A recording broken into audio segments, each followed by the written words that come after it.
Hello there everybody, we are back for part 8 of as many days as it takes to beat Fjordur.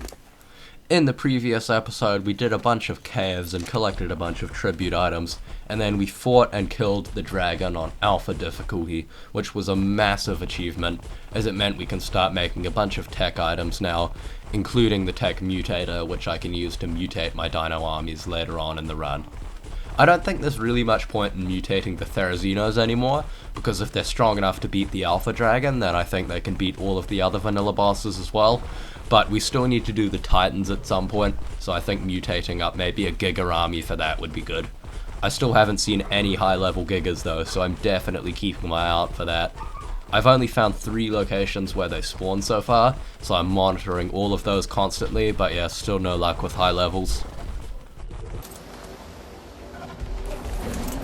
After gathering some metal and crystal, I spent the rest of day 71 at the obelisk reorganizing my creature army. The vast majority of the Therizinosaurus had been alright and had barely even been hit by the dragon, but this Utyrannus that I wasn't riding and a couple of the other Therizinosaurus were really low on health, so this would mean we would have to wait a while before we could fight any more bosses, as these guys had to heal back up. So I did just start moving everyone else out though and putting them in a circle. I kept everyone that was good to go in the circle and left everyone else in the middle so that I knew they had to heal up and I could check that they were on full health before we started the next fight. In this episode I plan to go and get all the artifacts and tributes we need for the Megapithecus and then maybe fight it, but we'll see how that goes. I also went searching for the cave where I could find the artifact of the Devourer, which was one of the artifacts we needed for the Megapithecus fight. I had a look around in this underwater trench near the snowy cliffs, but I couldn't find it anywhere and I wasn't having much luck. I knew it was supposed to be into the cliffside here somewhere, but I just couldn't spot it. I continued my search for the cave entrance, but I wasn't having any luck when I came across this Alpha Mosasaurus. And I checked its level, luckily, and it was a 150, which was absolutely terrifying. This thing would have hundreds of thousands of health and could easily shred through my Basilosaurus, so I ran away and decided to keep looking for the cave once it had despawned. On day 72, I went searching for the other cave I would have to do, on the Swamp Island. This one had 2 artifacts in it, but I only needed 1 of them. And once I got the artifact of the Devourer from the cave that was underwater, which we hadn't managed to find, and I already had the artifact of the pack from in the lava cave, at that point we would be good to go. So I got a Theri in my inventory, and I put on a gas mask because I was taking damage in this place. I'd crafted up a couple of these back at base, using the absorbent substrate I'd acquired from killing Tusoteuthus, and started going through the cave. The gas mask gave everything a green atmosphere on top of what was already in the cave, and it also cut off the corners of my vision, but this was alright. It was actually a really fun cave, and this green atmosphere made it seem all the more toxic and poisonous, which really suited with the swamp cave. I made my way down slowly with the Therizinosaurus, past all these enemies in what looked like a little waterfall and then a swamp. There were heaps of Meganeura in this cave, which was kind of scary because those things can be really hard to hit at times. And if they're cave level, they can hit you back really hard as well. Therizinosaurus are actually really good for caving though, because the vast majority of creatures don't even attack them unless you either hop off your mount or attack them first. I still decided to fight the majority of things though, just because it made it a lot more enjoyable, and I still wanted to continue leveling up my Theri and all the other ones I were using in my armies. I kept on moving through the cave. I'm just going to speed this part up because nothing much interesting really happened. I had to walk across the swamp, which I thought would have been deep enough for me to swim, but it wasn't. I could just walk across it pretty easily. I did notice a second exit branching off to the side, but I decided to continue going along the main path, as it looked really small and I'd probably have to cryo my Theri to get through there. This cave was so cool, as all the other ones on this map are. It did a great job of utilizing some of the assets from Genesis. They were just recolored, and they looked so nice in here. Next, I came to this river with a gate. I assumed the gate was a barrier that I couldn't actually get to, so I kept going until I found this peninsula, and there was a rock that was covered in moonstones up the top there. It looked like the kind of place where an artifact would spawn, so I hopped off my Therizinosaurus and grappled up there after checking that nothing dangerous was around. I had to be careful though, as I didn't have many grappling hooks, and I needed to be careful that I didn't run out to some other point further down the cave. There was not any artifact up here at the moment that I could see, so I ended up going down and having a look in the pond, but it turned out that the artifact just hadn't spawned in yet, so I had to wait for it. Eventually, the artifact did spawn in, so it was pretty easy just to walk up and get it. After this, I simply backtracked through the cave and then went to that second passageway I'd seen.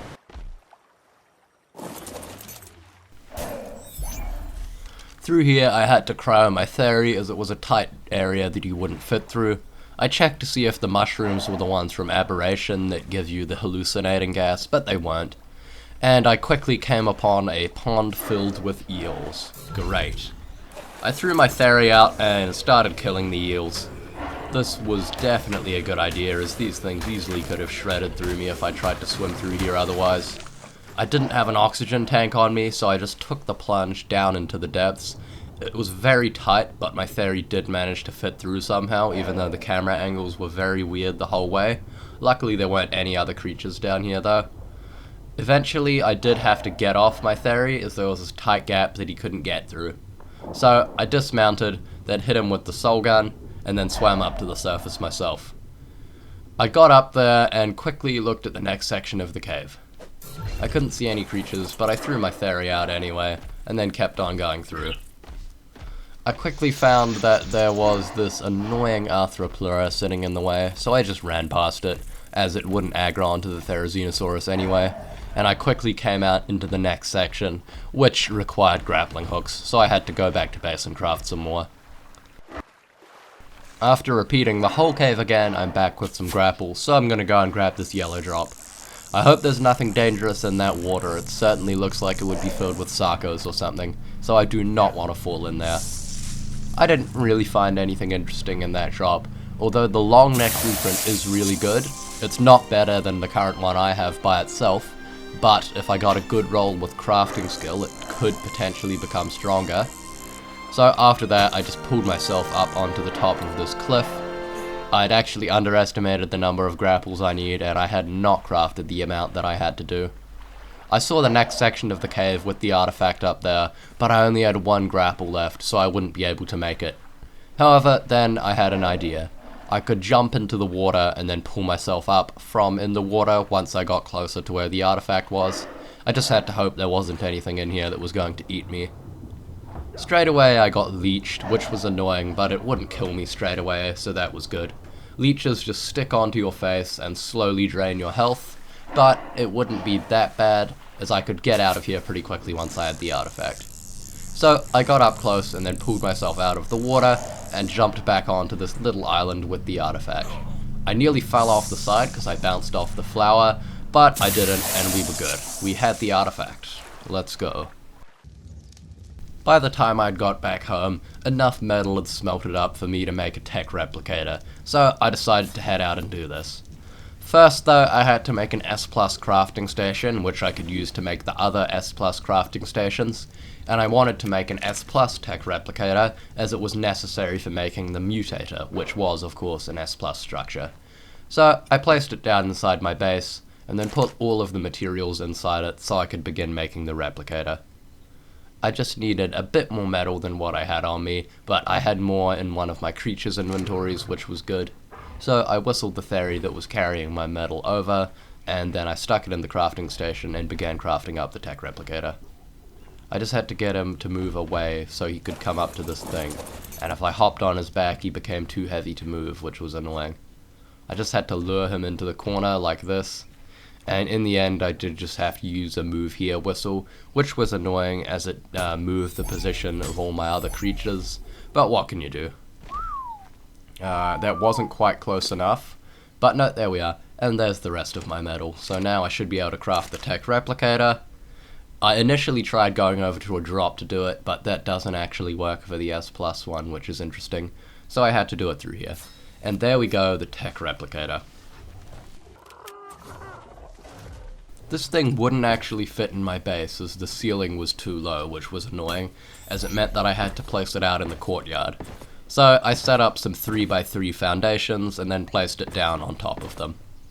The tech replicator is amazing because not only can it craft exclusive tech items, but it can also craft items that you would craft by hand, in the forge, in the smithy, or in the fabricator really quickly. Like, it could pretty much craft any item in the game. So yeah.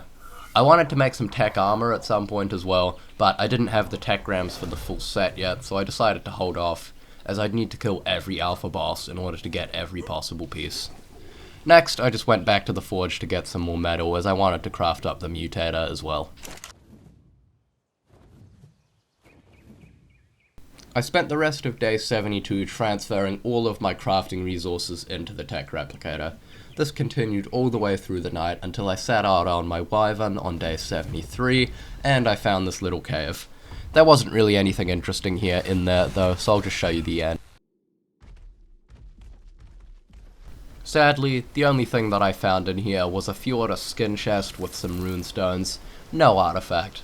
However, I think I knew where every artifact was by this point, at least for the vanilla ones that I needed to fight the Megapithecus, broodmother, and dragon. But in any case, some runestones were still appreciated, as I needed heaps of them in order to fight the titans. Like, I think 50 per attempt at each titan, which is kinda crazy, as it means that I will really need to start grinding these things out. Yeah, that was all that was in this cave, sadly though. No Megalania either, as I do need Megalania toxin to fight the Megapithecus, and I have not found Megalania anywhere on this map yet, so I really do need to start looking for them. On day 74, I actually went and found a level 135 Giga, which was perfect as I really needed to tame these guys up for the Titan boss fights. However, I did not have the traps or the tranks on me in order to knock this guy out, so I had to go back to base and craft some. I definitely wanted to get this thing though.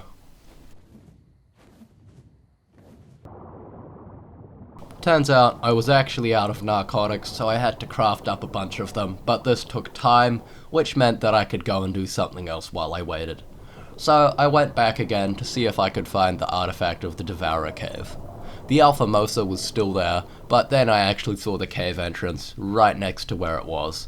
So I carefully snuck around, and I did not anger the Mosa, so that was good, because that thing almost definitely would have killed me if I'd pissed it off. I just had to wait for my stamina to regenerate though, as this had run out in here, and there we go, I was good to continue through the cave. This was actually a really nice looking cave. Again, it used a lot of the resources from the Genesis DLCs, as these by far had the nicest oceans of any official Ark map. But, you know, it was a nice cave. And the good thing was, the Basilosaurus was immune to the jellyfish and the electric eel shocks, which meant I could pretty much run through the entire cave and just ignore everything, as there were so many creatures in here, and I really didn't want to fight everything, especially the Dunkleosteus. Those things are super tanky, and they can do a lot of damage as well. I could just keep going past the eels. They were the only thing that was actually able to hit me from a distance, but I was immune to their attacks, so it all worked out perfectly. I could just continue going through the cave, ignoring everything. I did have to stop and get my stamina back at one point, but I actually managed to regenerate it all and continue moving before I even got hit. I did get trapped by a couple of eels and megalodons then and took a bit of damage, but it was still going pretty well. Then I came down here and I saw where the artifact should have been, but sadly it was not actually there. I went down to have a look, but no, there was no artifact, which was annoying. It was still trying to spawn in. So I turned around and left, because I did not want to get trapped in this hole by all the creatures that were undoubtedly chasing me by now. I turned around and tried to fight all of the eels, as I'd assumed that if I could kill them, I could then just be safe, because it didn't look like anything else was chasing me. But that did not go as planned. Everything surrounded me, and in this halo of electricity, my Basilosaurus quickly got shredded, and I literally could not move. I was trying to escape at this point, but they were completely blocking me in. Like, this was a terrifying sight, and I did end up dying here, sadly. I tried swimming away on my player character, and I did again have my Ascendant Flak armor on, so I wasn't taking too much damage, but then my scuba tank broke, so I started losing oxygen. I went down to where the artifact was, and no, it still was not there. It's annoying when they don't load in. Luckily, it was only a couple of piranha chasing me, and everything else seemed to have left me alone, otherwise I easily would have been dead by now. I tried to unequip my armor so it wouldn't take too much damage, and I tried to find the artifact, but no, it was just gone. I'd have to come back and attempt this cave another time. It's gonna be difficult without a Basilosaurus though. I might have to go and tame another one. I spent the rest of day 74 searching for a Maywing in Asgard, as I'd assumed that one of these guys would be able to get me through the underwater cave and just get straight past all of the creatures. Maywings weren't fighting creatures, but they are extremely fast swimmers, so I assumed that even a low level could actually get me through there. It was annoying searching for them though, because I'd seen so many when I was here not looking for them, but I only saw 2 despite the fact that I searched like the entire biome this time. There was one hanging out under the legs of this Bronto, and it was a level 95, which was the highest level I'd seen so far, so I decided to tame it, as the stats on this creature wouldn't be terribly important anyway. I walked up to it with my Wyvern and tried to trap it underneath my wings, but that didn't really work. However, it didn't really matter because I literally managed to knock it out in a single hit. That was kind of ridiculous. After this, it was pretty easy just to tame it up with some berries. By the time that the Maywing had tamed up, I'd assumed that all of my items back at base would be ready to go, and I could start crafting up the shocking trank darts for taming up that Giga. I'd just been waiting on Narcotic to craft up, as I did have to use this for making the darts. About 150 was ready to go, and I assumed that would be enough, as it would make me about 50 darts, and I thought that was plenty. So I took the Narcotic and went back to the tech replicator, where I'd placed everything that I was intending to craft with. This thing needs to be powered by element, which can be kind of annoying at times, but I had about 400 element from the bosses I'd killed, so it wasn't an issue to me. With that, I could pretty easily just start the replicator, and then I could craft the darts that I would need. I went down to the weapons category where I was storing them, and I also searched it up. Maywing saddle, I would make one of those as well so I could use the Maywing, and now the darts. Oh yeah, that's right. I haven't actually learned the engrams for them yet, because I used a mind wipe tonic in the previous episode, and I haven't gone back through and relearned everything yet. For some reason, it wasn't letting me learning them, so I had to go through and relearn all of the prerequisites manually, which was kind of a pain. This included things like gunpowder and the flare gun, and then I also searched up the sniper rifle ammo, just to be safe. And with that learned, I thought I would be able to unlock the engrams. Let's see, Trank Dart, where are they? Trank. There we are. Okay, there we go. There's the normal trank darts, and there are the shocking trank darts. So now I should be able to craft up a bunch of these. Yep, cool. So, the tech replicator crafts things super fast, which is amazing. I made about 50 normal trank darts, and then upgraded them to about 50 shocking trank darts, which inflicted twice the torpor. After this, I also had to make up some gates for a Giga trap, so I made these as well. These only costed metal and cementing paste, and thankfully I had quite a lot of both of these. I made 7 gates, even though you only need 5 normally. I just wanted to be safe in case I messed up the placing of one and couldn't pick it up in time. I also had to get a couple of bear traps, which could lock the Giga in place for a few seconds and allow me to place another gate behind it. With all that done, I flew back to the Giga and began trapping it. On day 75, I set up my Giga trap a short distance away from where it was sitting on the field and massacring everything that moved. I set up these metal dinosaur gateways in a crescent shape so that the Giga would get stuck once I closed off the circle.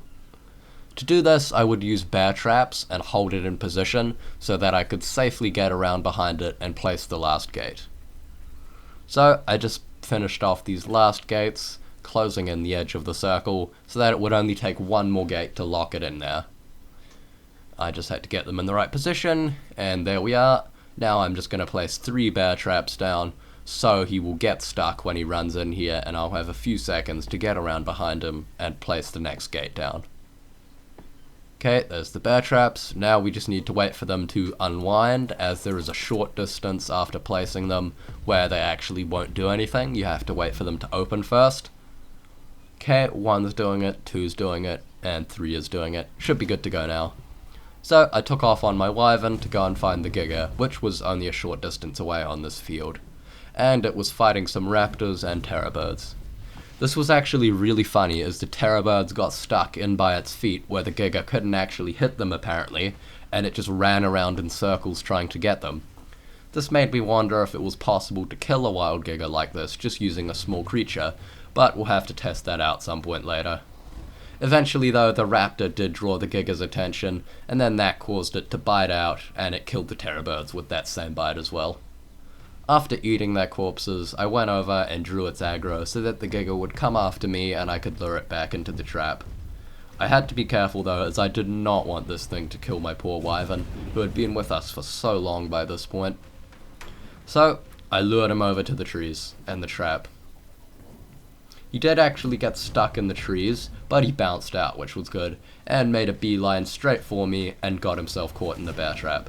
However, my Wyvern was sitting a bit too close and took a couple of hits. I made sure that the Giga was stuck, and then I quickly gapped it around the side of the trap to in behind the Giga, where I could place the final gate and trap him in there. He actually managed to escape the first bear trap, but luckily he got stuck in the second one straight away again. There we go, the gate was down and a Dilo was attacking me, but I hoped that the Giga was now trapped. I mean, if it wasn't, we were kinda stuffed. But yes, there we are, he looks like he's stuck. Now that he's in there, it's a pretty easy process to hit him with the trank darts. I've got shocking trank darts and an ascendant long neck rifle, so it shouldn't take too long to get him down. So I hop off my Wyvern, but stay sitting on its back, and whistle him onto passive so he won't attack the Giga, and then I begin the long and arduous process of knocking this thing out. 50 trank darts later and the Giga still isn't down, so I go in there and check his torpor with a magnifying glass to find that it is 0. I have not made any progress. I'd assume that this was because I was spacing out my darts too much, and he was losing all of the torpor he gained in between shots, so I just had to spam him with trank arrows and darts. However, I did not have any darts left, so I had to go back to base and craft up a bunch. A while later, and I've got my trank darts back. So, I start knocking out the Giga all over again. This time, I don't space out my shots at all and just spam every dart straight into the Giga. This does seem to work more effectively, as eventually I get him down, but once again it takes nearly 60 trank darts and about 10 trank arrows, with both an ascendant crossbow and an ascendant long neck rifle. These things are very hard to tame, and I can't imagine the resources it must use if you have lower tier items. By the time it's getting dark, the Giga is finally starting to run and torpor run, which means that it's nearly unconscious. By this point, I should hopefully be safe to head in there and check its torpor.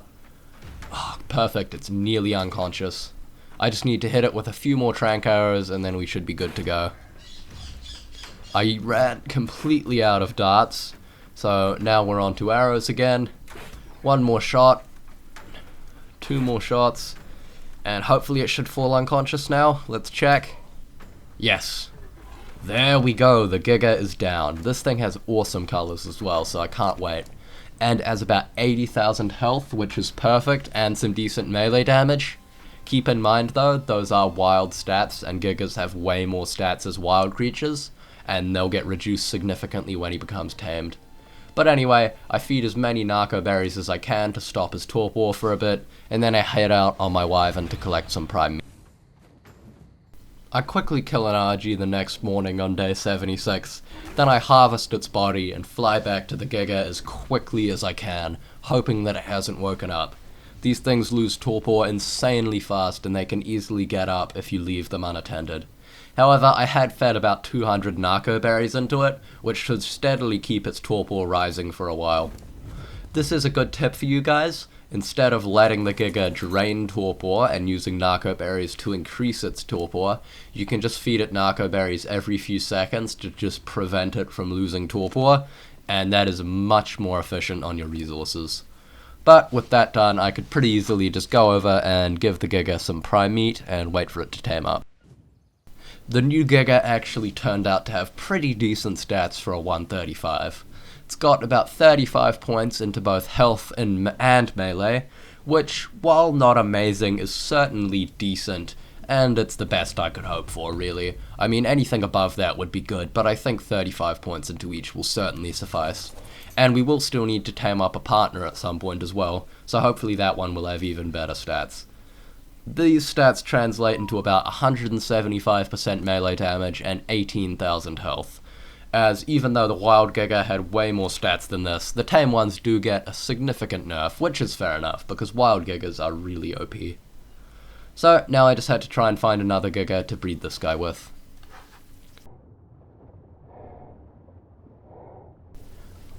For the rest of the afternoon, I went over to the underwater cave on the Maywing, past the Alpha Mosa, and into the depths. However, I made a massive mistake, and I forgot to let my stamina regen at the top, which proved to be disastrous.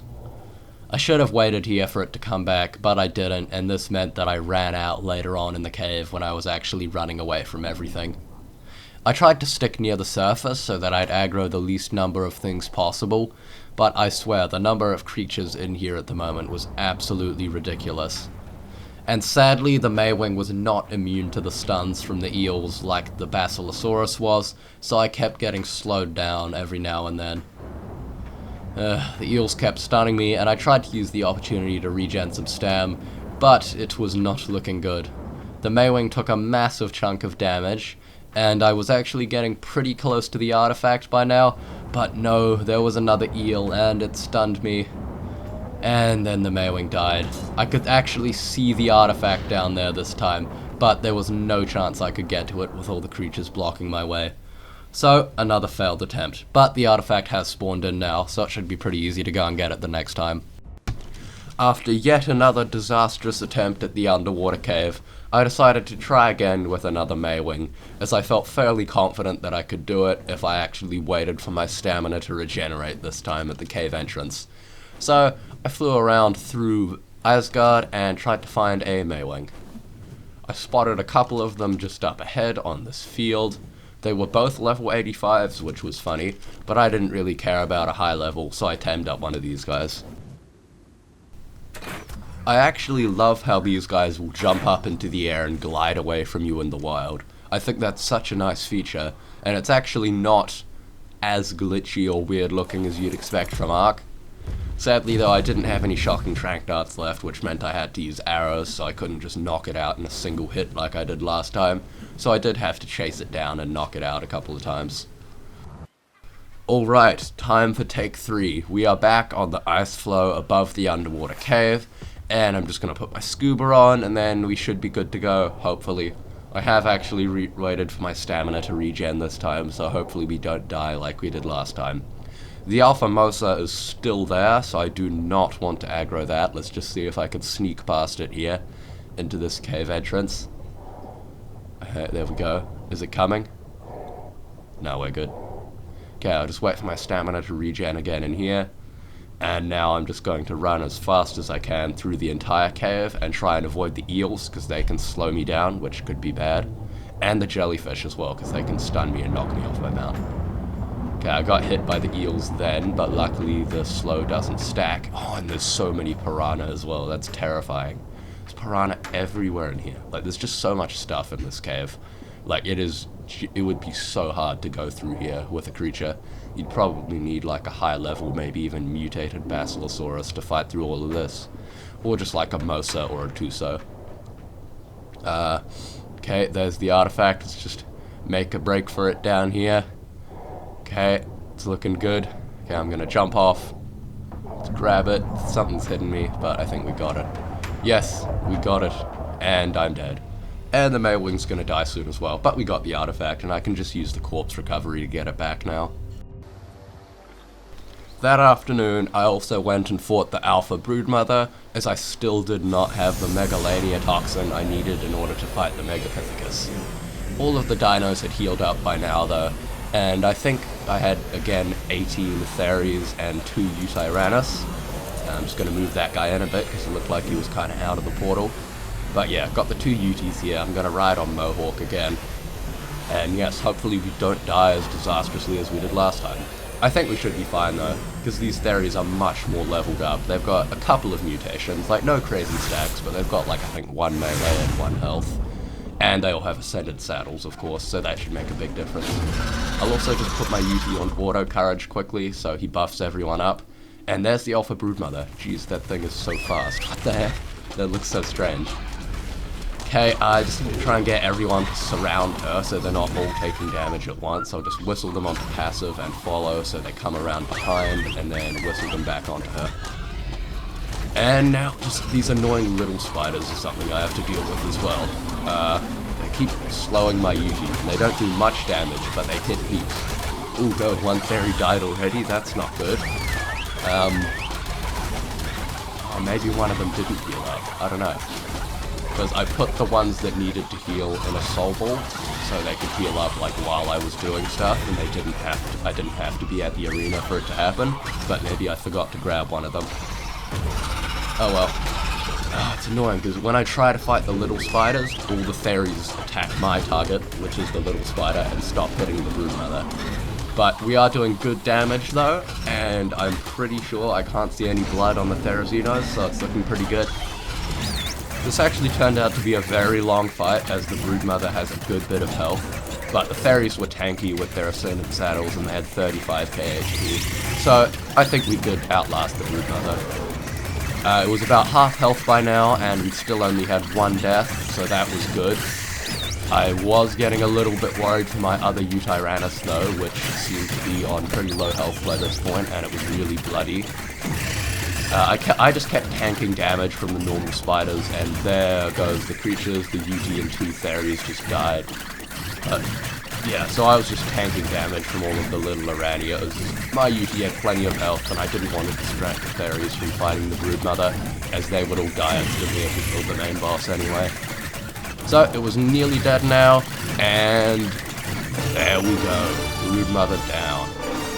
So, I think we lost, what, 3 Therizinosaurus and the other Utyrannus? So I just pulled everyone away from where the saddles were, and went and collected everything. I managed to find 1 Ascendant saddle, and also the Uti saddle, but I think the other ones must have just had primitive saddles on them. So, yeah, that would explain why they die. No, nothing else good. So, with that done, I just went back home, and yeah, we got teleported back. Back at base, I just checked the health of all the creatures, and a lot of my Theres were nearly dead. Like, in the dragon fight, it had mostly just been a couple of them tanking all the damage, and all of the others had barely been hit. But here, it looked like almost all of them had been hit and nearly killed at some point. So, we did only just manage to beat this, as if all these low health Theres had died, it would have significantly slowed down our damage, and yeah. Well, I don't think we would have lost it, but it would have taken a lot longer, and we could have easily suffered more casualties than that. So, I got on my Wyvern and flew home.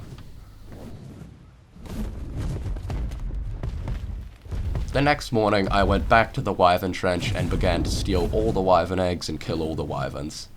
I wanted a mutated Wyvern army to fight the Manticore and to fight the Desert Titan, so I had to steal a bunch of eggs to see if I could get some good melee and health stats out of them, and then I could breed all of those together along with some mutations, and we'd have a pretty solid army.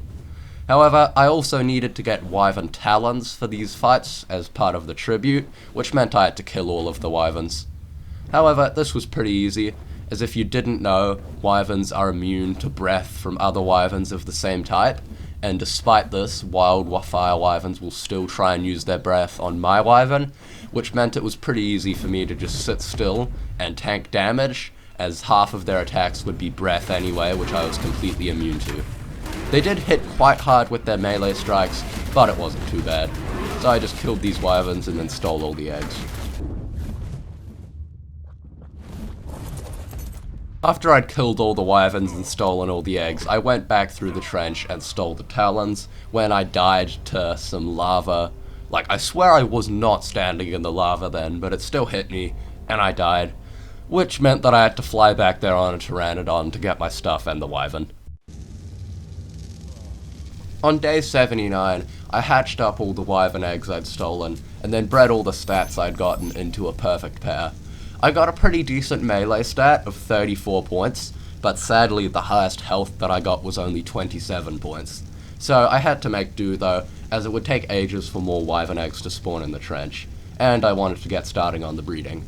So I spent the rest of this day making the perfect pair so that I could breed those together to try and get mutations. Wyverns are very slow breeders, which meant that I didn't end up getting myself a perfect pair until well into day 80. However, now that I had one, I could set up the tech mutator and begin using its pulses to give guaranteed mutations to these wyverns. I set it up next to them in the center of my base so I could use it for other creatures in the future as well, and put some element into it, as it takes 10 element per mutation pulse. With that, I could set it up and create a pulse that would then give the creatures guaranteed mutations, as you can see due to the little radioactive marks over everything now. That means that while they have that radiation buff, any eggs or babies they have will always have a mutation. So that's really good. It does cost 10 element to pop though, which means it could be quite expensive to get a mutation stack going. But we have plenty of element, and I think it's pretty easy to get more at this stage once we've got a solid army, so I'm not too worried about that. I continued raising wyverns all the way through day 80. I'd gotten the first mutation on one, and I could then swap out this male, which was perfect, and continue laying more eggs until I got another stack on top of that. So yeah, I just got rid of this 179 male for now, and I put this other male in its place so the mutations could carry on. Well, that will be the end of this video though. That is day 80, so thank you for watching. If you've been enjoying these videos, please do like and subscribe, it really helps. And yes, we will see you in the next one, where we will continue to breed these wyverns, and then hopefully fight a boss, maybe the Megapithecus if I can finally find some Megalania toxin, or maybe the Desert Titan. Anyway, see ya.